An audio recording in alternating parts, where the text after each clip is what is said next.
قبل اس کے کہ اپنا بیان شروع کروں، یہ حدیث مسلسل بالاولیت سناتا ہوں۔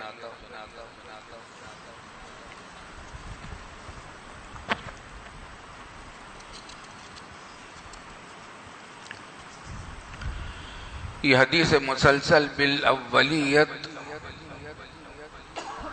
مجھے اللہ تعالیٰ کے فضل و کرم سے ملی ہے سن 1964 عیسوی میں، مسجد حرام مکہ مکرمہ میں۔ اس وقت کے بہت جلیل القدر محدث تھے محمد حسن مشات المکی المالکی رحمۃ اللہ علیہ۔ مسجد حرام میں درس حدیث دیتے تھے اور ان کا درس بہت معروف تھا، خاص طور سے مراکش، الجزائر، لیبیا اور آس پاس کے ان ممالک کے میں ان کے بہت زیادہ مریدین بھی تھے، فقہ مالکی کے پیروکار تھے، مقلد تھے۔ ان سے ہم نے مسجد حرام میں درخواست کی، پہلی ملاقات ہوئی، یہ سن 64 کی بات ہے۔ ہم نے اپنے والد صاحب رحمۃ اللہ علیہ کے ساتھ یہ حج کیا تھا، میرا پہلا حج تھا، نوجوانی کا زمانہ تھا۔ تو انہوں نے ہم نے درخواست کی کہ آپ ہمیں اپنی روایت حدیث کی اجازت دے دیجئے۔ ہمیں تو معلوم بھی نہیں تھا کہ کوئی حدیث مسلسل بالاولیت بھی ہوتی ہے، تو انہوں نے فرمایا کہ حدیث مسلسل بالاولیت میں تم کو سناتا ہوں۔ اس کی روایت کی حدیث کی اجازت بھی دی، پھر اپنا سبق بھی عطا فرمایا۔ سبق اس کتابچے کو کہتے ہیں جس میں محدث اپنی ساری سندیں ذکر کرتا ہے اور اپنی تمام روایات، تمام مرویات، تمام مقروءات، تمام مسموعات، تمام مجازات کی اجازت عامہ تامہ مطلقہ ہم کو عطا فرمائی۔ تو یہ حدیث مسلسل بالاولیت مجھے ان سے بھی ملی ہے، اور بعد میں شیخ محمد یاسین فادانی رحمۃ اللہ علیہ، یہ بھی مکہ مکرمہ کے مشہور محدث تھے، ان سے بھی ملی۔ اور اب سے چند سال پہلے جدے میں ایک بزرگ تھے جن کا انتقال ہو گیا، اور شیخ ناقبی،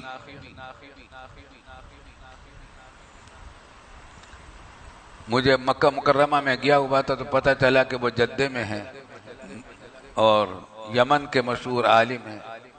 میں حاضر ہوا جدہ، سفر کر کے پہنچا مکہ معظمہ سے، اپنے کچھ دوست احباب کے ذریعے سے وقت لیا۔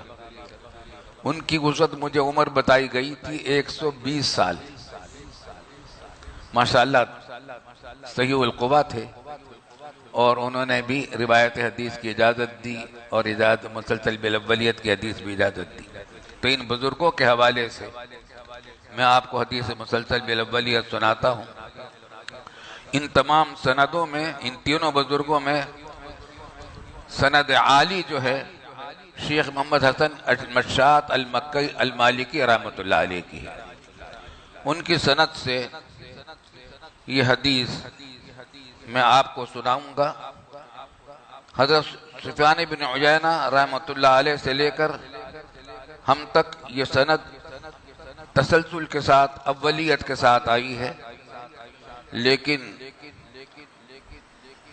اور سفیان بن عیینہ کے بعد یہ تسلسل ختم ہو گیا، اور وہ عمرو بن دینار سے روایت کرتے تھے، عن ابی قابوس مولا عبداللہ بن عمرو بن العاص عن عبداللہ بن عمرو رضی اللہ عنہما قال قال رسول اللہ صلی اللہ علیہ وسلم۔ اب یہ حدیث آ رہی ہے، یہ حدیث مسلسل بالاولیت ہے۔ اچھا یہ بتائیے، لاؤڈ اسپیکر میں آواز میں کوئی گونج تو نہیں ہو رہی ہے؟ الفاظ صاف سنائی دے رہے ہیں؟ الفاظ صاف سنائی دے رہے ہیں؟ آواز میں گونج تو نہیں ہے؟ اچھا۔ فرمایا رسول اللہ صلی اللہ علیہ وسلم نے کہ الراحمون یرحمہم الرحمن تبارک و تعالی ارحموا من فی الارض یرحمکم من فی السماء، اور یرحمکم من فی السماء، رفع کے ساتھ بھی اور جزم کے ساتھ بھی دونوں طریقے سے روایتیں آئی ہیں۔ ترجمہ یہ ہے کہ رحمت کرنے والے جو لوگ ہوتے ہیں ان کے اوپر رحمت کرتا ہے رحمان اللہ رب العالمین تبارک و تعالی۔ ارحموا من فی الارض، جو لوگ بھی زمین پر ہیں ان پر رحم کرو، جو کچھ بھی زمین پر ہے ان پر رحم کرو۔ اس میں صرف یہ نہیں کہا کہ مسلمانوں پر رحم کرو، تمام انسانوں پر رحم کرو۔ ارحموا من فی الارض یرحمکم من فی السماء، تم کو تمہارے اوپر رحم کرے گا اللہ رب العالمین۔ سب سے پہلا پیغام یہ ہے، الراحمون یرحمہم الرحمن تبارک و تعالی، ارحموا من فی الارض یرحمکم من فی السماء اور یرحمکم من فی السماء۔ اس سے ایک بات یہ بھی سامنے آتی ہے کہ محدثین جب سبق شروع کرتے ہیں تو سب سے پہلا پیغام ان کا کیا ہوتا ہے؟ رحمت کا پیغام ہوتا ہے۔ مدرسوں کا سب سے پہلا پیغام رحمت ہے۔ محدثین مدرسوں میں پڑھاتے ہیں، سب سے پہلا پیغام یہ دیتے ہیں کہ تم رحم کرو تمام بنی نوع انسان پر، تمام انسانوں پر، اور ان میں کافر بھی ہیں مسلمان بھی ہیں۔ کسی پر ظلم کرنے کی اجازت نہیں، کافروں پر بھی ظلم کرنے کی اجازت نہیں۔ جہاد اپنی جگہ پر ہے لیکن وہ ظلم نہیں۔ تو یہ بہت بڑا پیغام ہے، اللہ تعالی ہمیں اس پر عمل کر کی توفیق عطا فرمائے۔ میں اس کی روایت کی آپ کو اجازت دیتا ہوں اپنی سند کے ساتھ۔ میری سند مسلسل چھپی ہوئی ہے الفضل الربانی فی اسانید محمد رفیع العثمانی میں۔ یہ پرانا نسخہ ہے، جدید نسخے میں زیادہ تفصیلات ہیں۔ وہ میں لایا تھا، رہ گئی ہے کہیں پر رہ گیا، میں پیش کر دوں گا انشاءاللہ۔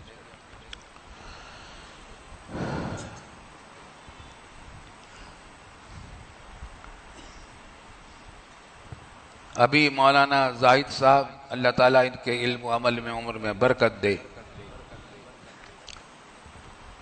اپنے والد بزرگوار کے حوالے سے اور اپنے شیخ کے حوالے سے جو بات فرما رہے تھے،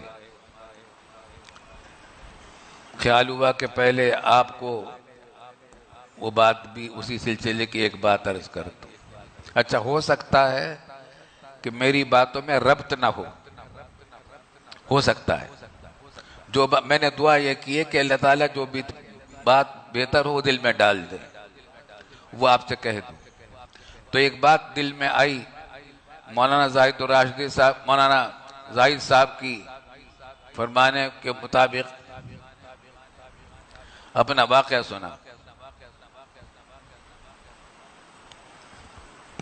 ہمارے شیخ ہیں حضرت مولانا حضرت ڈاکٹر عبدالعلی صاحب عارفی رحمۃ اللہ علیہ، عارف باللہ حضرت ڈاکٹر عبدالعلی صاحب عارفی رحمۃ اللہ علیہ۔ ڈاکٹر اس بات پہ کہتے تھے کہ ہومیوپیتھک ڈاکٹر تھے، باقاعدہ فارغ التحصیل نہیں ہوئے تھے، اپنے دادا سے کچھ کتابیں پڑھی تھی، لیکن حکیم الامت حضرت تھانوی رحمۃ اللہ علیہ کے خلیفہ مجاز تھے،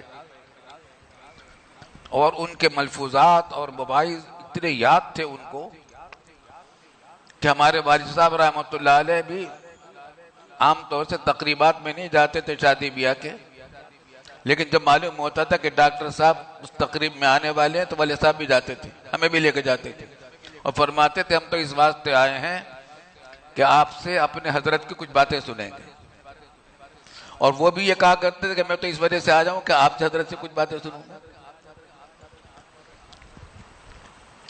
جب ان سے ہمارا اصلاحی تعلق قائم ہوا، ہم دونوں بھائیوں کا، میرا اور مولانا تقی عثمانی صاحب کا، بیعت ہوئی،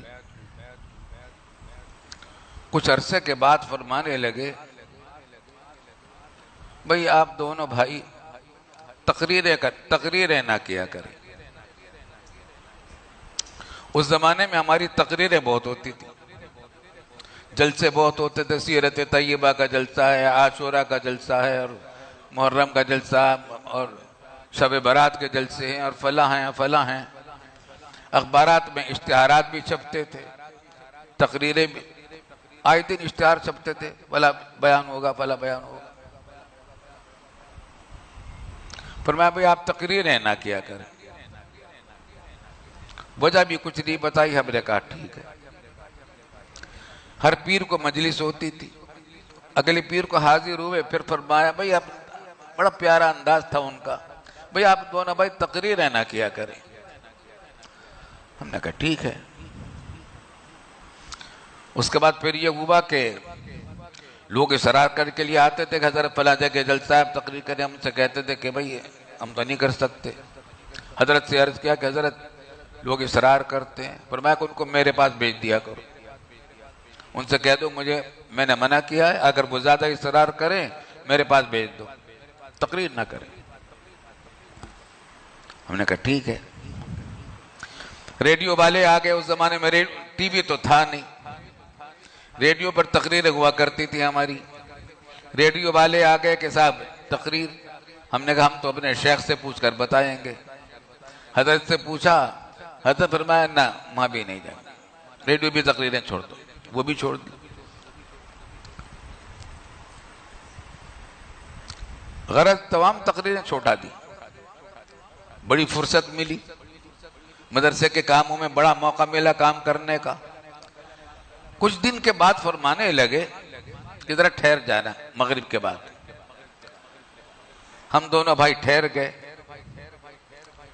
تو اندر سے کچھ خط لے کر آئے وہ، مدینہ منورہ سے شیخ الحدیث حضرت مولانا زکریا صاحب رحمۃ اللہ علیہ کے خطوط تھے۔ فرمایا کہ یہ سارے خط آپ دونوں بھائیوں کے بارے میں ہیں، اب پڑھ لو۔ پڑھا تو خلاصہ ان سب کا یہ تھا کہ مجھے بڑی خوشی ہے کہ یہ دونوں صاحبزادے آپ کی خدمت میں آ گئے ہیں، اور ان کے پر خصوصی توجہ فرمائیں، اور مجھے ان کے بارے میں کبر کا اندیشہ ہے، تکبر کا اندیشہ ہے۔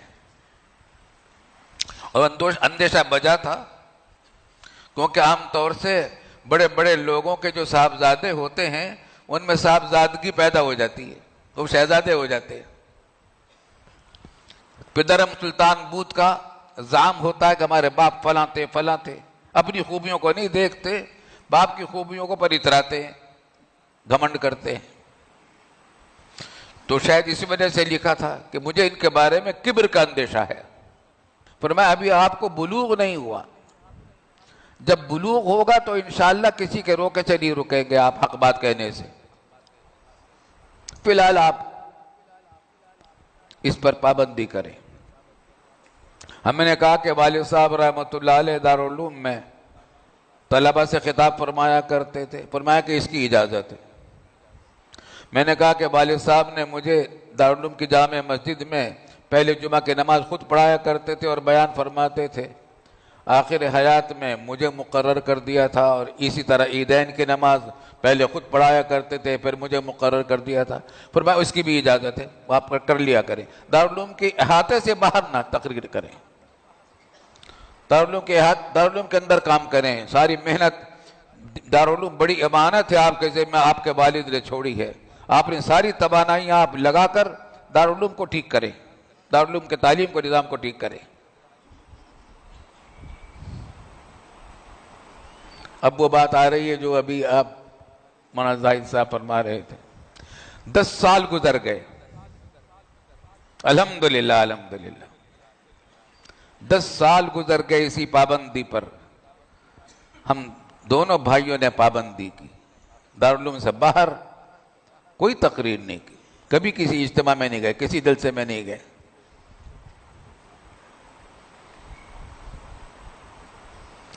ایک دن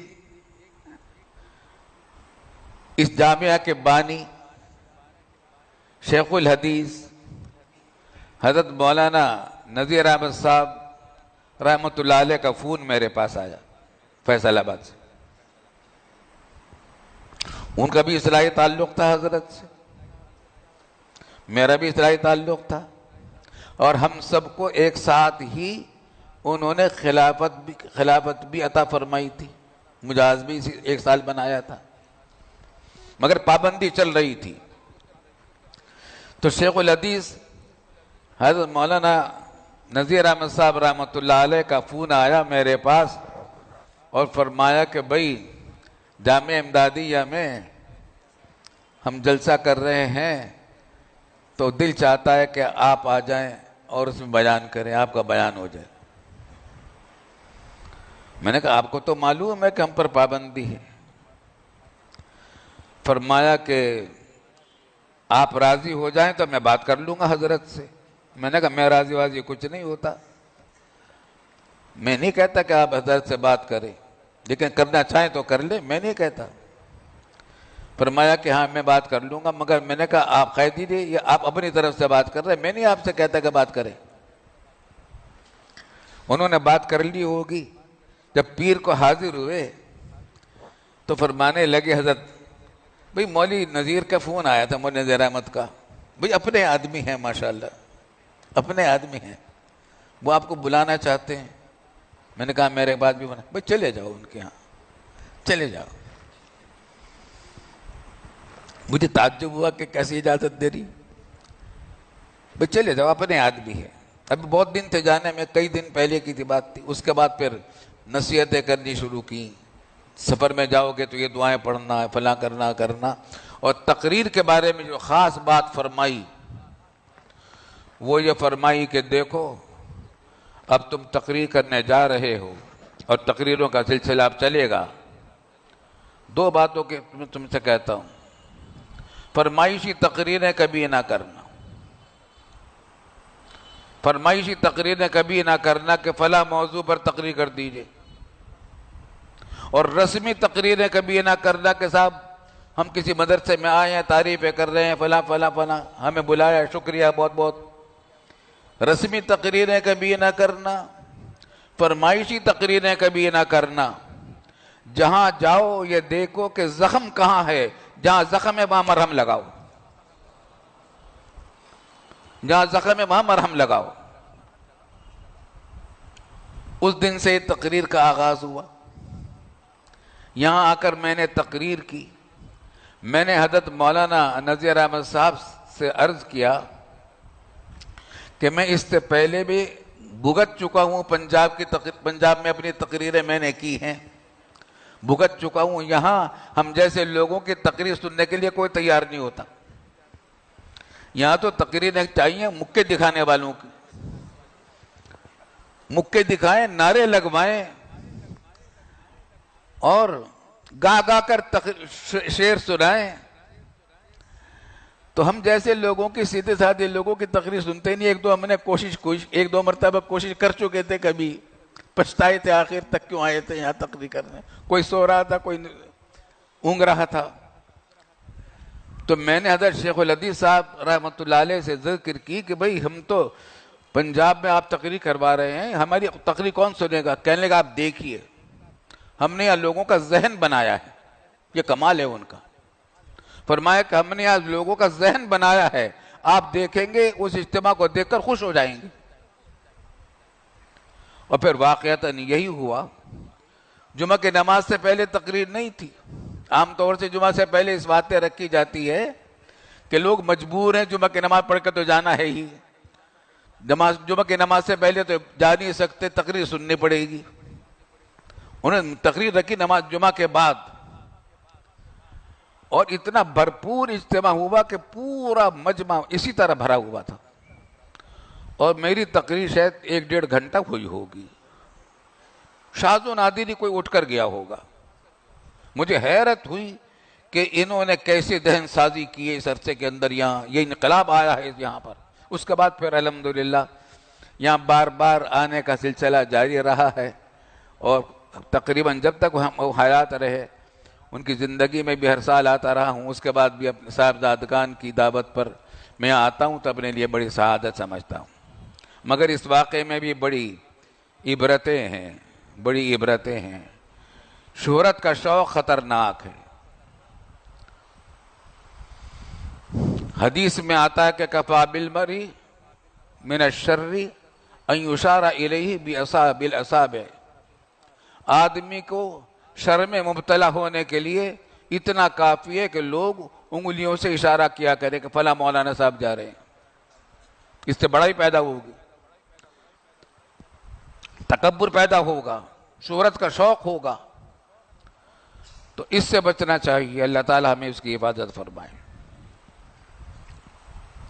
دوسری بات جو میں یہاں کہنا چاہتا ہوں وہ یہ ہے کہ آج کل مدرسوں کے اوپر ہماری حکومت کی بڑی عنایات ہے.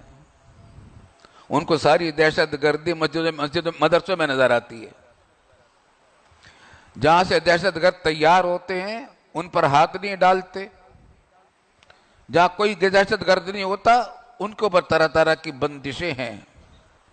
مدرسوں کے اندر تو تعلیم یہ ہے الراحمون یرحمہم الرحمن تبارک و تعالی ارحموا من فی الارض یرحمکم من فی السماء.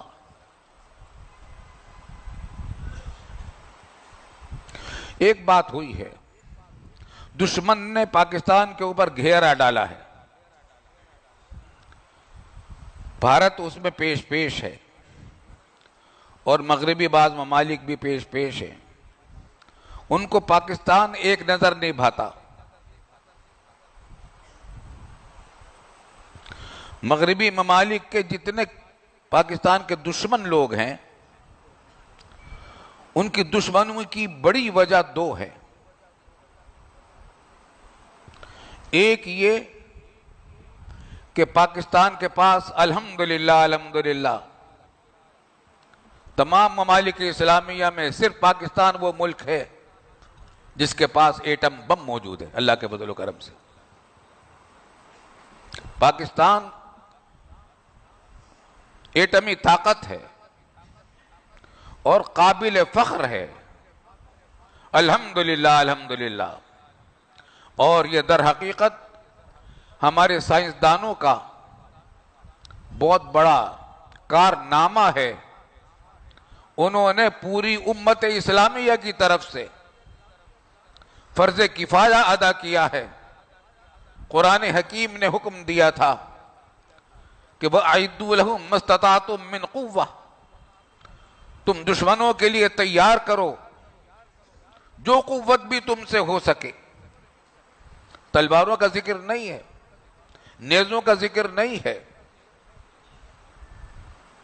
جو قوت بھی تم سے ہو سکے وہ تیار کرو دشمنوں کے مقابلے کے لیے. یہ فرض ہے، پوری امت پر فریضہ تھا. انڈیا جو ہمارا ازلی دشمن ہے، پرانا بدترین دشمن ہے، اس نے ایٹم بم بنایا اور پاکستان کو مروب کرنے کی کوشش کی. اللہ کا فضل و کرم ہے کہ ہمارے سائنسدانوں نے جیسے انہوں نے دھماکہ کیا، کچھ ہی عرصے کے بعد ہمارے سائنسدانوں نے پرزور دھماکہ کیا اور آج ہمارے پاس ایٹمی ٹیکنالوجی ایسی ہے کہ بھارت کے پاس بھی نہیں ہے. ایسی ترقی یافتہ ٹیکنالوجی ہے. ہمیں ایٹمی سائنسدانوں نے ہمیں یہ بات بتلائی ہے. الحمدللہ ہمیں فوج کے ذمہ داروں نے یہ بات بتائی ہے. الحمدللہ پاکستان تمام ممالک اسلامیہ میں دنیا بھر کے اس کو اللہ تعالیٰ نے یہ فخر دیا ہے. ہمارے سائنسدانوں کی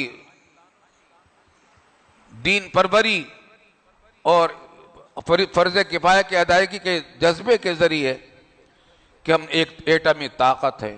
اللہ کے فضل و کرم سے آج انڈیا کی جرأت نہیں ہے کہ ہمارے اوپر ایٹمی حملہ کر سکے. وہ جانتا ہے کہ چند سیکنڈ میں آپ کو کیا بتاؤں، ضیاء الحق صاحب مرحوم اللہ تعالیٰ جزائے خیر دے، وہ شخص مرد مومن تھا. آج بہت سے لوگ ان کو سیاسی وجہ سے برا تو کہتے ہیں، لیکن وہ شخص مرد مومن تھا. اس کو ہم نے بہت قریب سے دیکھا اور وہ تمام دینی کاموں میں بہت پیش تھا. اللہ تعالیٰ اس کو جزائے خیر عطا فرمائے.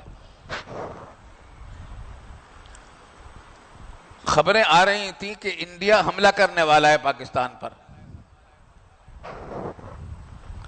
تو اسی زمانے میں میچ ہوا جے پور میں. ہندوستان کی ایک ریاست ہے جے پور. اس میچ دیکھنے، پاکستان اور انڈیا کا میچ تھا، دیکھنے کے لیے خود پہنچ گئے. انڈیا نے دعوت نہیں دی تھی، خود دعوت کے بغیر وہاں پہنچ گئے.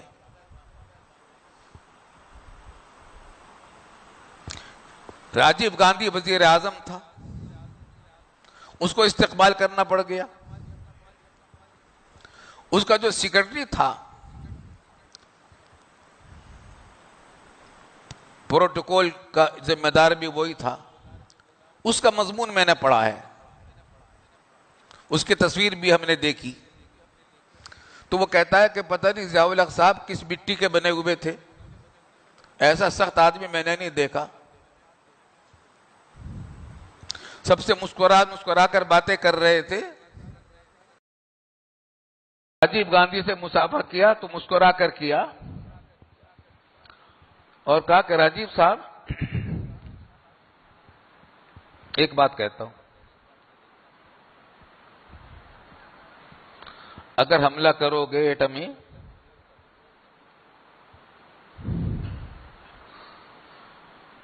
تو اگر ایٹمی جنگ ہوئی تو پاکستان کا وجود بھی ختم ہو جائے گا، بھارت کا وجود بھی ختم ہو جائے گا چند منٹ میں، کیونکہ یہ جنگ ایسی ہوگی. یہ پہلی مرتبہ ضیاء الحق صاحب نے ظاہر کیا کہ ہمارے پاس پوری طاقت موجود ہے. اگر ایٹمی جنگ ہوئی تو چند منٹوں میں بھارت کو ختم کر ڈالوں گا، تم پاکستان کو ختم کر ڈالو گے. ہمارا نام پوری دنیا میں چنگیز خان کی طرح لکھا جائے گا. لیکن ایک بات کہتا ہوں، پاکستان ختم ہو گیا تو مسلمان پھر بھی دنیا میں زندہ رہیں گے. انڈیا ختم ہو گیا تو ہندو ہی ختم ہو جائیں گے. یہ ان کو وارننگ دے کر آئے. الحمدللہ آج تک انڈیا کو چھیڑ چھاڑ تو وہ کرتا رہتا ہے، ہمت نہیں پڑتی حملہ کرنے کی، کیونکہ ہمارے پاس ایٹمی طاقت ہے. اور اللہ تعالیٰ کا بڑا فضل و کرم ایک بات کا یہ ہے کہ ہماری فوج مجموعی طور پر مسلمان ہے. اللہ تعالیٰ کا فضل و کرم ہے. ہمارے اپنی فوج کے لوگوں سے ہمارے تعلقات ہیں، محبتی تعلقات ہیں، دوستانہ تعلقات ہیں، رشتہ داریوں کے تعلقات ہیں. نیوی میں، ایئر فورس میں، آرمی میں الحمدللہ مجموعی طور پر فوج ہماری مسلمان ہے. کچھ لوگ غلط بھی ہوتے ہیں، وہ ہر جگہ ہوتے ہیں، لیکن الحمدللہ فوج مسلمان ہے اور پاکستان کی خاطر جانیں قربان کرنے کے لیے اور اسلام کے لیے جانیں قربان کرنے کے لیے ہر وقت تیار ہیں. اور اس کی بڑی سعادت سمجھتے ہیں کہ اللہ کے راستے میں ہمیں شہادت ملے. الحمدللہ نیوی کے حضرات سے بھی ہمارے خطابات ہوتے رہتے ہیں، جاتے رہتے ہیں. تو ایک دکھ دشمنان اسلام کو پاکستان سے یہ ہے کہ عالم اسلام پورا ایٹم بم سے خالی تھا. پاکستان نے ایٹم بم بنا کر عالم اسلام کے مسلمانوں کو طاقت فراہم کر دی ہے. ایک تو دکھ ان کو یہ ہے، اور دوسرا دکھ ان کو اس بات کا ہے کہ پاکستان دو قومی نظریے پر بنا ہے، دو قومی نظریے پر بنا ہے. انما المؤمنون اخوہ کے نظریے پر بنا ہے کہ تمام دنیا کے لوگ بھائی بھائی ہیں. قرآن نے سورہ تغابن میں فرما دیا کہ خلقکم فمنکم کافر ومنکم مومن. دو قسمیں بتا دی. پوری دنیا میں دو ملتیں ہیں، ایک ملت اسلام ہے، ایک ملت کفر ہے. کچھ مومن ہے، کچھ کافر ہے. پاکستان اس نظریے پر بنا ہے. جب تحریک پاکستان چل رہی تھی تو کیا ہو رہا تھا؟ کانگریس نے مسلمانوں کو دھوکہ دینے کے لیے، گاندھی نے اور نہرو نے دھوکہ دینے کے لیے یہ نعرہ چلتا کیا کہ ہندو مسلم بھائی بھائی. اور کیا کہتے تھے وہ؟ کہ بٹے نہیں دیں گے ہندوستان، ہندوستان کو بٹے نہیں دیں گے، ہندوستان کو تقسیم نہیں ہونے دیں گے. پورا ملک ایک قوم ہے، ایک ملک ہے ہندوستان، اور یہاں کے سب رہنے والے ایک قوم ہیں، کسی بھی مذہب و ملت کے لوگ ہوں، سب ایک قوم ہیں.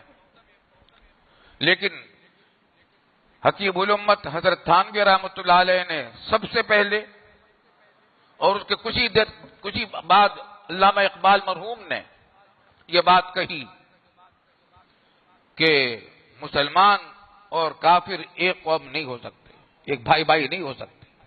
وہ نعرے لگاتے تھے ہندو مسلم بھائی بھائی، ہمیں بزرگوں نے نعرے دیے کہ مسلم مسلم بھائی بھائی.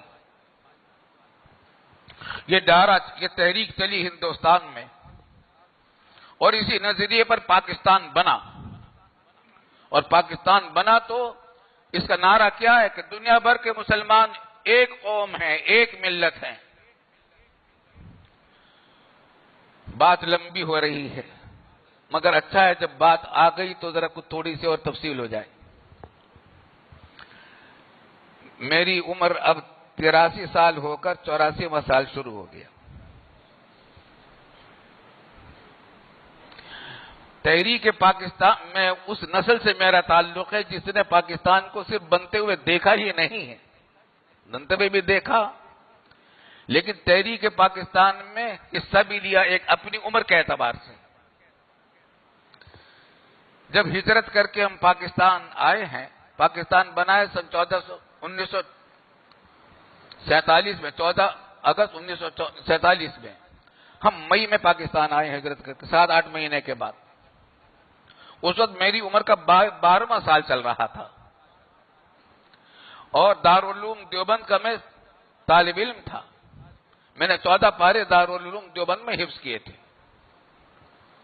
ہم نے دیوبند میں بچہ مسلم لیگ بنا رکھی تھی، تقریباً 600 بچے اس کے رکن تھے. ہر جمعہ کی نماز کے بعد ہم جلوس نکالا کرتے تھے تحریک پاکستان میں. لے کے رہیں گے پاکستان، دینا پڑے گا پاکستان، بٹ کے رہے گا ہندوستان، بن کے رہے گا پاکستان. اپنا سر کٹائیں گے، پاکستان بنائیں گے، خون کی ندیاں بہائیں گے، پاکستان بنائیں گے. مسلم مسلم بھائی بھائی، پاکستان کا مطلب کیا؟ لا الہ الا اللہ. یہ ہمارے نعرے تھے. بچہ مسلم لیگ تھی. پورے دیوبند میں دور دور تک ہم نعرے لگاتے ہوئے گزرتے تھے. ادھر سے کانگریسی بچوں کے جلوس بھی نکلتے تھے، وہ نعرے لگاتے تھے ہندو مسلم بھائی بھائی، ہم نعرے لگاتے تھے مسلم مسلم بھائی بھائی. تو پاکستان کا وجود ہوا ہے دو قومی نظریے پر، انما المؤمنون اخوہ کے نظریے پر، خلقکم فمنکم کافر ومنکم مومن کے نظریے پر، کہ بھائی بھائی صرف مسلمان ہیں. دوسرے کافروں سے ہم دوستی تو کر سکتے ہیں، یعنی معاہدے کر سکتے ہیں، ان کے ساتھ بھی ناانصافی کرنے کی اجازت نہیں، ظلم کرنے کی اجازت نہیں، ان کے ساتھ حق اور ان کے ساتھ حسن سلوک بھی کرنے کا ہمیں ثواب ملے گا. لیکن بھائی بھائی نہیں ہیں. بھائی بھائی تو مسلمان ہیں. ہندوستان کی گاندھی اور نہرو کی جو سازش تھی وہ یہ تھی کہ یہ کہیں گے کہ پورا ہندوستان ایک ملک ہے، یہاں کے سب لوگ ایک قوم ہیں. نتیجہ کیا ہوتا کہ جو اکثریت علاقے صوبے تھے، پنجاب، سرحد، بلوچستان، کشمیر، ادھر بھارت میں مشرقی پاکستان میں مشرقی پاکستان کا پورا علاقہ اور سیلٹ کا پورا علاقہ، یہاں پر بھی کیا ہوتا، یہ ہندوستانی میں شامل ہوتے، پاکستان میں شامل نہ ہوتے، پاکستان بنتا ہی نہ. پورے ہندوستان کی آبادی 40 کروڑ تھی اس زمانے میں، متحدہ ہندوستان کی آبادی 10 کروڑ مسلمان تھے، 30 کروڑ غیر مسلم تھے، اور وہ زیادہ تر ہندو تھے. کیا مطلب تھا کہ اگر ایک ہی ملک رہے گا یہ، اور سارے ملک ایک ہی قوم ہے، تو اکثریت کس کی تھی؟ ہندو کی تھی. آج پاکستان اگر خدا نہ خواستہ پاکستان نہ بنتا، آج ہمارے یہاں کا وزیر اعظم بھی مودی ہوتا، مودی وزیر اعظم ہوتا، کیونکہ اس کے اصول میں یہ بات طے تھی کہ جمہوریت ہوگی اور جمہوریت کے اندر اکثریت کی حکومت ہوتی ہے. اللہ نے ہمیں بچایا. قائد اعظم محمد علی جناح کے طفیل بتایا. ادھر گاندھی اور نہرو تھے، ادھر الحمدللہ قائد اعظم لیاقت علی خان مرحوم. اور سب سے بڑی بات یہ کہ حکیم الامت حضرت مولانا اشرف علی صاحب تھانوی، علامہ اقبال مرحوم اور قائد اعظم لیاقت علی خان مرحوم، خواجہ ناظم الدین، ان حضرات نے تحریک پاکستان چلائی اور اللہ نے پاکستان بنا دیا. پاکستان بنانے میں ہمارے بزرگوں کا بہت بڑا حصہ ہے. عجیب بات ہے، بات لمبی چل رہی ہے، پتہ نہیں بے موقع تو نہیں ہوگی بھائی. بتائیں بھائی، آپ کچھ ہو جائے تفصیل. اچھا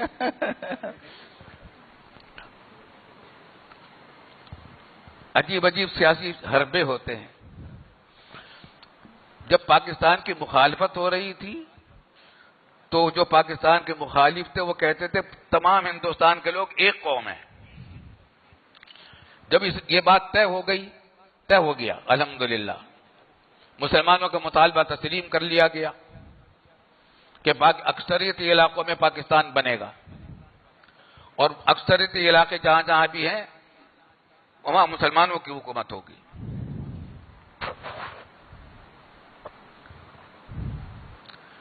تو اس وقت اب نام لینا پڑے گا، اب کیا کریں. صوبہ سرحد کے ایک لیڈر تھے سرحدی گاندھی، جن کا نام تھا، مشہور تھے، ان کا نام سرحدی گاندھی تھا. جب تک پاکستان کی منظوری نہیں ہوئی تھی اس وقت تک تو ہندوستان میں، پورے ہندوستان میں ان کو ایک قوم نظر آ رہی تھی. لیکن اب انہوں نے کہا کہ جب پاکستان منظوری ہو گئی کہ پاکستان بنے گا تو انہوں نے کہا کہ پختون الگ قوم ہے اور صوبہ سرحد میں پختونستان بننا چاہیے. ہندوستان، پاکستان، پختونستان. قدرت اللہ شہاب نے بڑی مزیدار بات کہی، کہا کہ یہ عجیب و غریب بہنگا پن تھا ان لیڈروں کا کہ جب تک پاکستان بننے کی بات نہیں ہو رہی تھی تو پورے ہندوستان میں ان کو ایک قوم نظر آتی تھی. جب پاکستان کی بات ہوئی تو چار چار قومیں نظر آنے لگی. بہنگا پن عجیب و غریب تھا. یہ سب پاکستان کے خلاف سازشیں تھی. علامہ اقبال، ہمارے قائد اعظم محمد علی جناح نے شیخ الاسلام علامہ شبیر احمد صاحب عثمانی رحمۃ اللہ علیہ سے بات کی اور عرض کی کہ یہ محاذ آپ کو سر کرنا ہے، صوبہ سرحد کا، ادھر سلہٹ کا.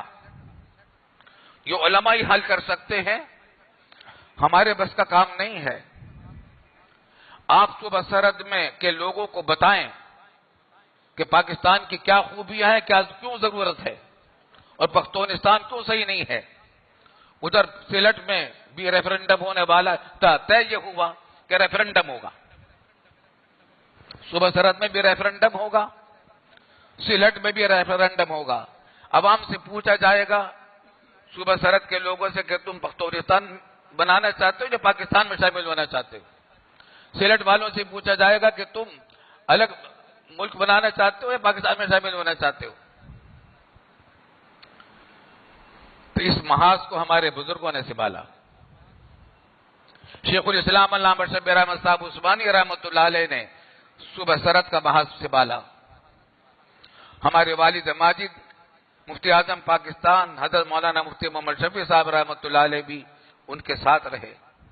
ہمارے بڑے بھائی جان جناب محمد ذکی کیفی مرحوم، وہ بھی اس سفر میں ساتھ تھے. مولانا محمد متین صاحب خطیب، وہ بھی اس سفر میں ساتھ تھے. پورے صوبہ سرحد میں گاؤں گاؤں، قبیلہ قبیلہ، شہر شہر جا کر انہوں نے پاکستان کا پیغام پہنچایا اور قرآن و سنت کی تعلیم پہنچائی کہ ہم سب مسلمان بھائی بھائی ہیں. ریفرنڈم میں الحمدللہ کامیابی ہوئی اور پختونستان کے صوبہ سرحد کے سارے مسلمانوں نے، بھاری اکثریت نے پاکستان کے حق میں ووٹ دیا. الحمدللہ وہ سازش ناکام ہو گئی. ادھر سلہٹ کے محاذ کو سنبھالا حضرت مولانا ظفر احمد صاحب عثمانی تھانوی رحمۃ اللہ علیہ نے. اعلیٰ السنن کے جو مصنف ہیں، حکیم الامت تھانوی رحمۃ اللہ علیہ کے خاص تعلق رکھنے والے بزرگ. اور الحمدللہ وہاں کے عوام نے پاکستان کے حق میں ووٹ دیا، آسام کے حق میں ووٹ نہیں دیا۔ تو در حقیقت قائد اعظم محمد علی جناح کہا کرتے تھے کہ در حقیقت پاکستان بنانے والے تو آپ لوگ ہیں، آپ حضرات کے بغیر پاکستان نہیں بن سکتا تھا۔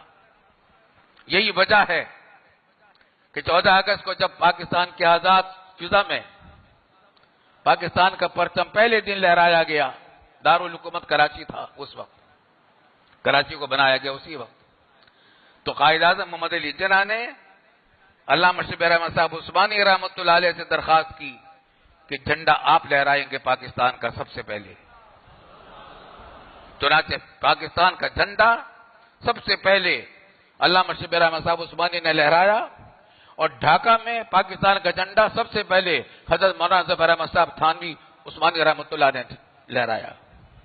یہ جھنڈا معمولی جھنڈا نہیں ہے، یہ جھنڈا لا الہ الا اللہ محمد رسول اللہ کا جھنڈا ہے، کیونکہ یہ جھنڈا کس بات کا ہے؟ پاکستان کا مطلب کیا؟ لا الہ الا اللہ۔ اس جھنڈے کی ہمارے دلوں میں عزت ہے، یہ ہمارے ایمان کا حصہ ہے۔ الحمدللہ الحمدللہ، جب تک یہ جھنڈا ہے ہماری عزت ہے، کیونکہ ہم نے یہ کہا تھا کہ پاکستان کا مطلب کیا؟ لا الہ الا اللہ۔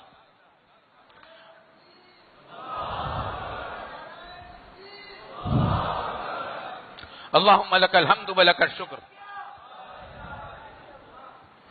الحمدللہ پاکستان بنایا ہمارے۔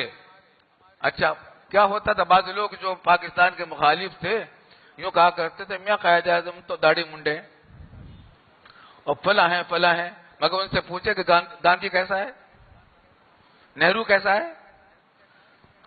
قرآن تو کہتا ہے کہ وَلَعَبْدٌ مُؤْمِنٌ خَيْرٌ مِّن مُشْرِكٍ وَلَوْ أَعْجَبَكُمْ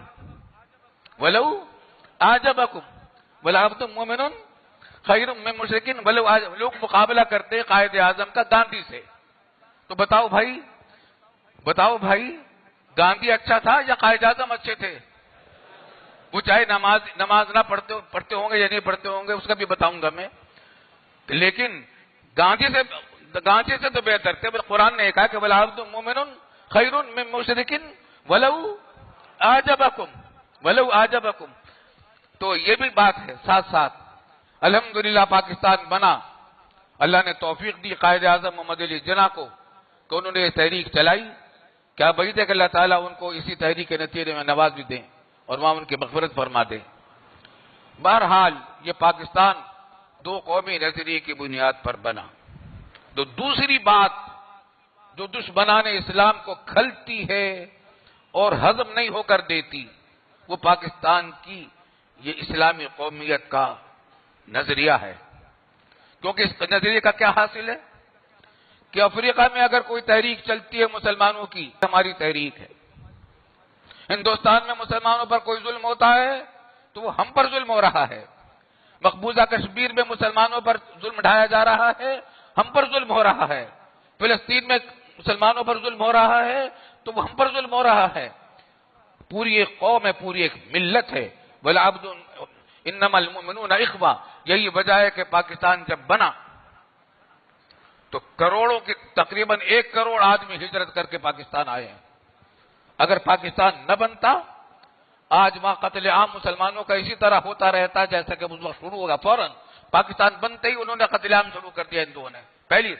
پہلی سے سوچی سمجھی اسکیم کے تحت انہوں نے دہلی میں، الور میں، گڈ مکتیشر میں اور بہار میں، مشرقی پنجاب میں بڑے پیمانے پر مسلمانوں کا قتل عام شروع کیا تاکہ ایک مسلمان کو زندہ نہ چھوڑیں۔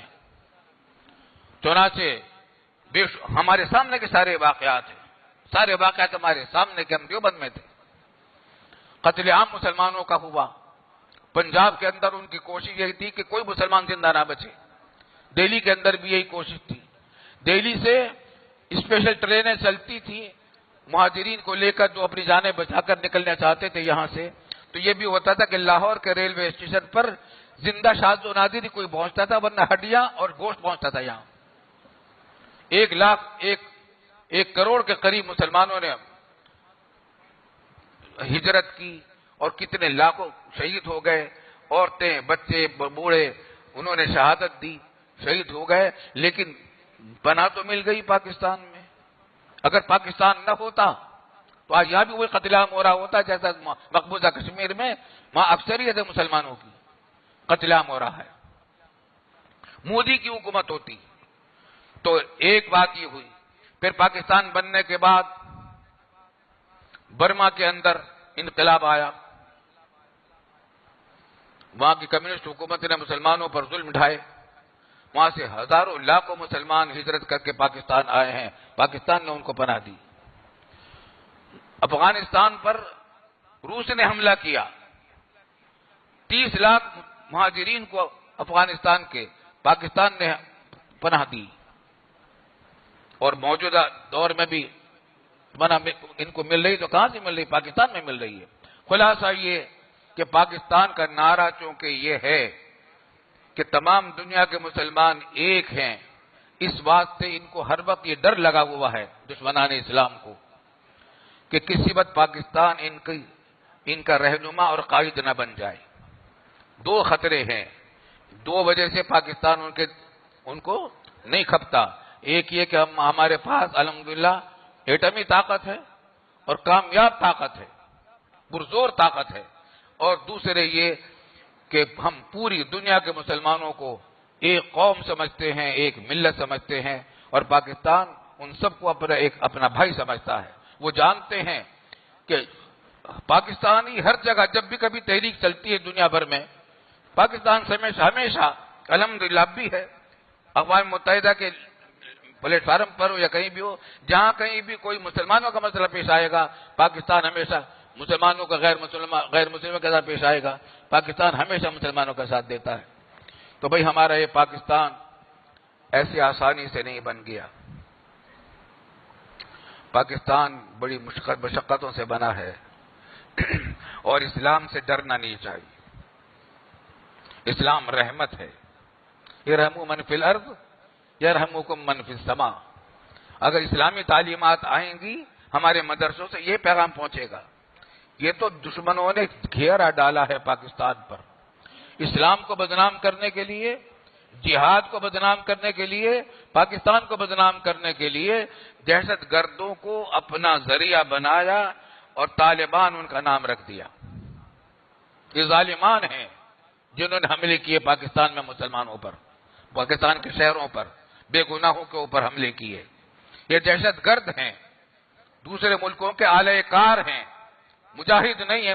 یہ مجاہد جہاد کو بدنام کرنے والے لوگ ہیں، ان کو اندر بھیجا گیا ہے دشمن طاقتوں نے اسلام کو بدنام کرنے کے لیے، جہاد کو بدنام کرنے کے لیے، پاکستان کو بدنام کرنے کے لیے، اسلام کو بدنام کرنے کے لیے۔ الحمدللہ جہاد ایک مقدس عبادت ہے۔ ہم آج بھی کہتے ہیں جہاد تو ہم ڈرتے نہیں ہیں۔ میری تو آج بھی دعا ہے کہ اللہم قوینا علی الجہاد فی سبیلک، کہ اللہ ہمیں قوت دے اللہ کے راستے میں جہاد کرنے کی۔ جہاد بڑی مقدس عبادت ہے، اس میں زندہ رہے تو غازی، بچ جائے تو شہید، لیکن دہشت گردی کا کوئی تعلق اسلام سے نہیں ہے، دہشت گردی کا کوئی تعلق جہاد سے نہیں ہے، دہشت گردی کا کوئی تعلق پاکستان سے نہیں ہونا چاہیے۔ لیکن دشمنوں نے ہمارے ملک میں گھسا دیے اپنے ایجنٹ اسلام کو اور پاکستان کو بدنام کرنے کے لیے، اور اس میں وہ بڑے حد تک اثر انداز ہو رہے ہیں۔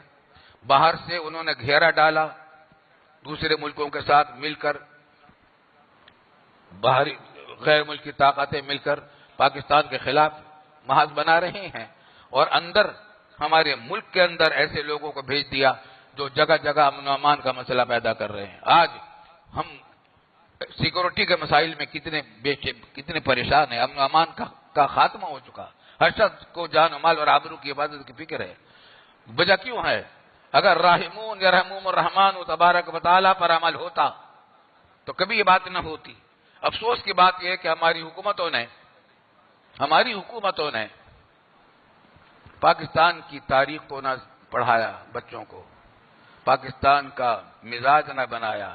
آج ملک کو ہماری حکومت الحمدللہ یہ کام تو بہت اچھا کر رہی ہے، سڑکیں بنا رہی ہے، سی پیک کا بڑا منصوبہ زبردست بنا رہے ہیں، موٹر وے بن رہے ہیں، لوڈ شیڈنگ کا علاج کر رہے ہیں، اور بھی بہت سارے ترقیاتی کام کر رہے ہیں، ملک کو بنانے کے کام کر رہے ہیں۔ ہماری دعا ہے کہ اللہ تعالیٰ اس میں ان کو کامیابی عطا فرمائے۔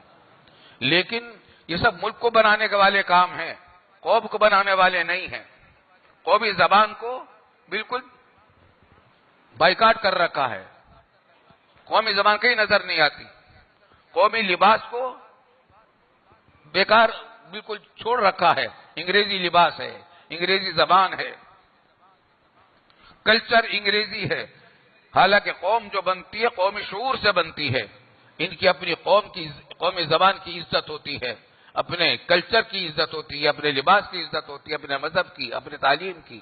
اگر ہمارے اسکولوں میں تعلیم وہ دی جاتی جو ایک مسلمان ملک کے شایان شان تھی، تو آج یہ قتل و غارت گری، یہ دہشت گردی اور یہ کیفیت نہ ہوتی کہ بدامنی کا دور دورہ پورے ملک میں پھیلا ہوا ہے۔ یہاں تو مدرسوں میں تو پیغام یہ ملتا کہ الراحمون یرحمہم الرحمن تبارک و تعالی۔ دیر بہت ہو گئی، اسی پر بات کو ختم کرتے ہیں۔ اللہ تعالی ہم نے جو باتیں کی ہیں اخلاص سے کی ہیں۔ ایک بات میں عرض کرتا ہوں، یہ اخلاص سے کی ہیں۔ ہو سکتا ہے کوئی بات غیر ضروری منہ سے نکل گئی ہو، نامناسب کوئی بات منہ سے نکل گئی ہو، اللہ تعالیٰ اس کو معاف کرے اور ہمیں صحیح باتوں پر عمل کی توفیق عطا